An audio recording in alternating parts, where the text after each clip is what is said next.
Today we are going to deal with embolism.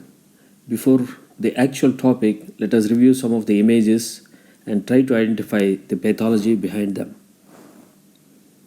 So this angiogram is showing aorta up to the renal arteries. Beyond that, aorta just disappeared. So it is due to an obstruction below the renal arteries and maybe an embolus, and this is a case of Leriche syndrome. This is the cut surface of the lung showing saddle-shaped embolus sitting at the bifurcation of the pulmonary artery. This is the surface of the brain showing translucent blood vessels. There is no blood within. So this is a case of air embolism involving the cerebral circulation. So if a few 1 millimeter plastic beads are injected into a vein where they may get stuck, or if they are injected into an artery where they may get stuck. They are injected into the vein, they lodge in pulmonary circulation. When they are injected into the artery, they may cause obstruction distal to the injection. So under what circumstances beads injected into a vein can get stuck in the systemic circulation? It can happen when there is communication between the systemic and pulmonary circulation. So as you see in the case of septal defects in the heart. So what is the difference between infarction and necrosis? In both the conditions, the tissue is non-viable or dead, and infarction refers to the appearance of non-viable tissue grossly, whereas necrosis refers to the appearances of dead tissue under the microscope. So what are lines of John? They are alternating red and white layers seen in the thrombus both grossly and microscopically. How do you demonstrate fat in tissue? For the demonstration of fat in tissue, one needs fresh tissue, which is cut using freezing microtome and then stained with a specific fat stains like oil red wool. Coming to the topic proper, let us start with the definition. An embolus is a mass traveling in circulation which can be solid, liquid or gas. This mass causes obstruction to circulation and tissue dysfunction. This mass arises at one site and lodges in a distant site. So by definition, an embolus is a detached intravascular solid, liquid or gaseous mass that is carried by the blood from the point of origin to a distant site where it often causes tissue dysfunction or infarction. So this is a very important point you should remember. Almost all emboli represent dislodged thrombus. Unless specified, embolism means thromboembolism. Other forms of emboli require a qualifier like air embolism, fluid embolism. Other rare forms of emboli include droplets of fat, bubbles of air or nitrogen, cholesterol emboli, which are usually derived from the rupture of atherosclerotic lesion, and tumor fragments, bits of bone or even foreign bodies such as bullets. This image is showing cross-section of an artery having an embolus composed of cholesterol clefts. So they appear as empty spaces there, and most probably this embolus is derived from a ruptured atherosclerotic lesion. So the lower image shows cerebral vessels filled with gas. Notice the absence of blood within. Here the embolus is air. Here the cross section of a vessel showing foreign material within the lumen. This image is showing vessel with a tumor fragment. The embolus causes occlusion at the site where the vessel diameter is narrower than the diameter of the embolus. Hence the effect of embolus is occlusion. This image shows an artery with an embolus causing obstruction to a branch. So normal artery is given for comparison on the top. So the consequences of embolus is infarction. Occlusion of a vessel with an embolus results in ischemic necrosis distal to occlusion. Hence the consequences of an embolic occlusion is infarction. The clinical outcome depends upon the site of origin of the embolus and the site of lodgement of embolus, whether it is involving the pulmonary circulation or systemic circulation. So examples for site of origin. So the embolus can arise from the heart chambers or aorta and the deep veins of the leg. So depending upon that, it may vary. Say for example, if it is the source of emboli is heart chambers, it can enter into systemic circulation and cause occlusion in any part of the body. If it is aorta, probably it will involve only lower limbs. If it is deep vein, then probably it can cause occlusion in the pulmonary circulation. This slide shows two images which are examples for saddle-shaped embolus. So one is causing obstruction to pulmonary artery at its bifurcation, and the image on the right represents obstruction of aorta at its bifurcation, known as Leriche syndrome. This is actual specimen of aorta with saddle-shaped embolus. It is a case of Leriche syndrome. So coming to the pulmonary thromboembolism, the incidence is 2 to 4 per 1000 hospitalized patients. The most common source of pulmonary thromboembolism is deep veins in 95% of the cases. And consequences depend upon the size of the embolus. So larger emboli can cause obstruction to a larger vessel, which results in life-threatening complications, that is acute cor pulmonale, and smaller emboli pass out in arterioles causing distal obstruction, which may not have immediate clinical consequence. However, such recurrent emboli results in pulmonary fibrosis, which may bring the patient with pulmonary arterial hypertension in the future. So it is important to remember that patient with one pulmonary embolic event is prone for more such events in the future. So large emboli, sudden death, and multiple small emboli may bring the patient with pulmonary arterial hypertension. So large emboli causing more than 60% obstruction to pulmonary circulation results in acute cor pulmonale and sudden death. Emboli causing obstruction to medium-sized arteries may result in pulmonary hemorrhage. Multiple small emboli occurring over a period of time may bring the patient with pulmonary hypertension.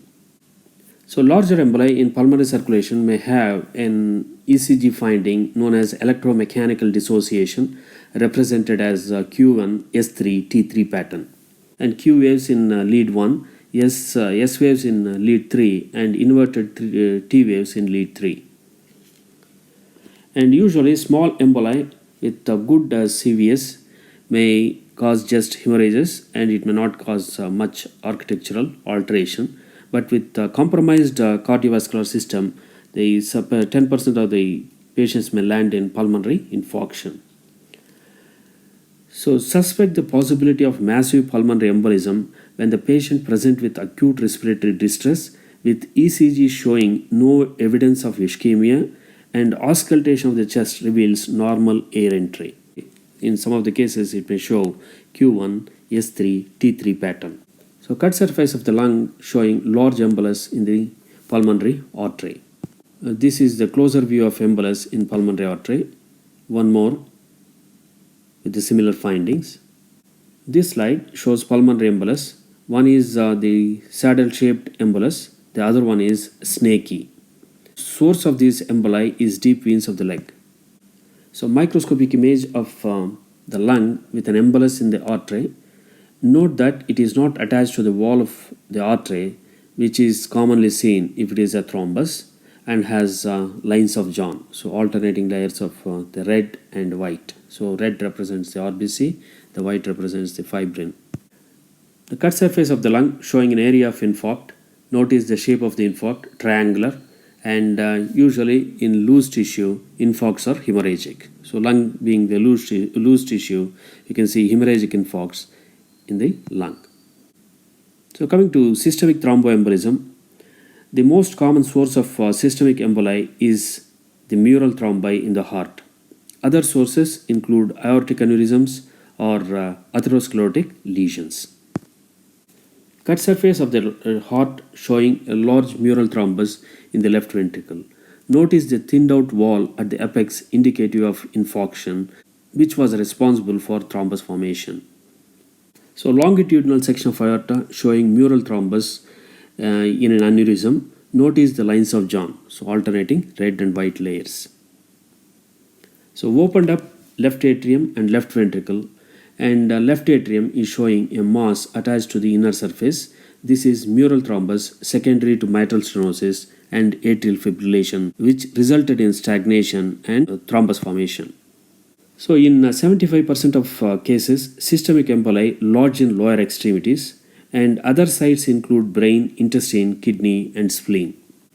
The consequences of systemic emboli depends upon the extent of collateral vascular supply in the affected tissue and the tissue's vulnerability to ischemia and the caliber of the vessels occluded.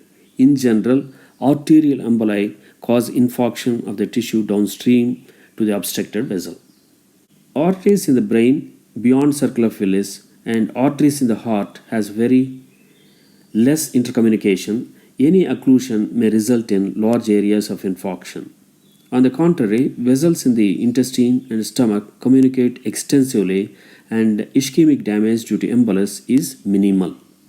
Let us review some of the individual emboli like fat and marrow embolism. Presence of microscopic fat globules in circulation is a common feature in both, and the causes for this fat and marrow embolism include the fracture of long bones or soft tissue trauma or burns and liposuction. So, fat embolism syndrome is characterized by sudden onset of pulmonary insufficiency and appearance of neurological symptoms and associated anemia and thrombocytopenia.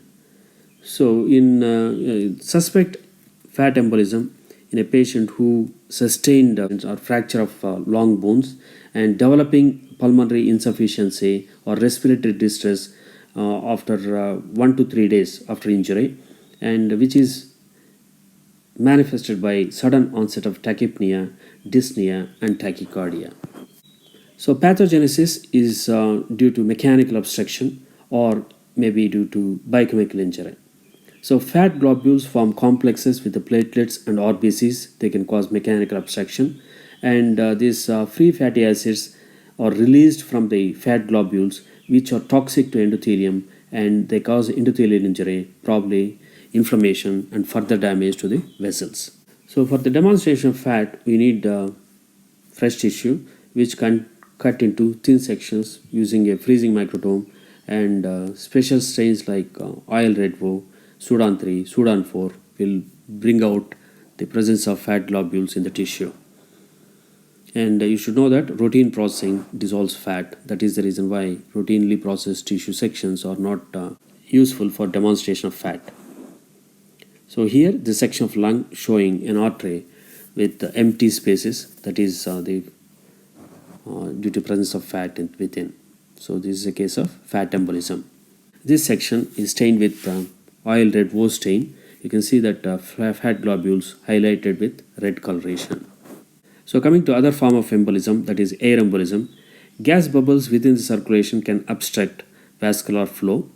So entry of gas into circulation occurs during obstetric or laparoscopic procedures, chest wall injury, or neurosurgery performed in sitting position, and bypass surgeries involving the coronary arteries. So minimum dose required for air embolism to occur is more than 100 ml. Small volumes injected into circulation will not cause any pathology. So bubbles actually act like bubbles act like physical obstructions and make coalesce to form frothy masses in the circulation. And these frothy masses are sufficiently large to occlude major vessels or even the heart chambers.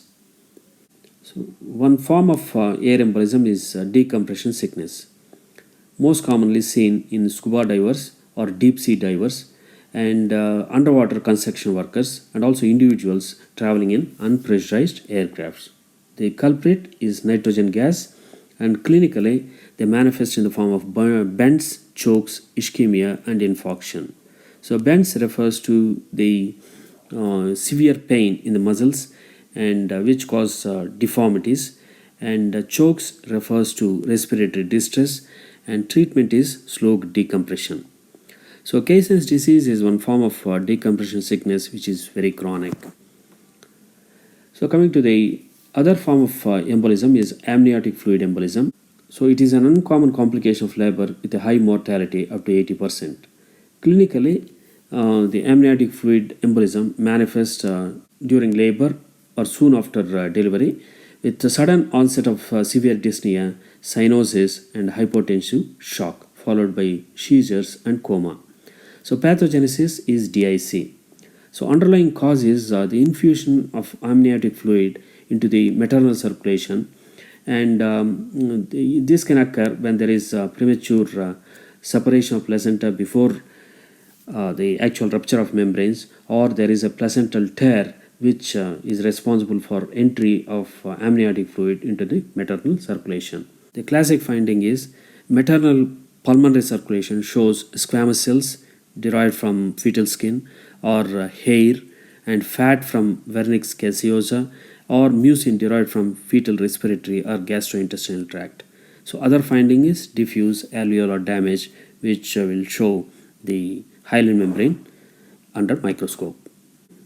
This is section of lung showing a larger vessel filled with keratin debris, which is lamellar and bluish in color.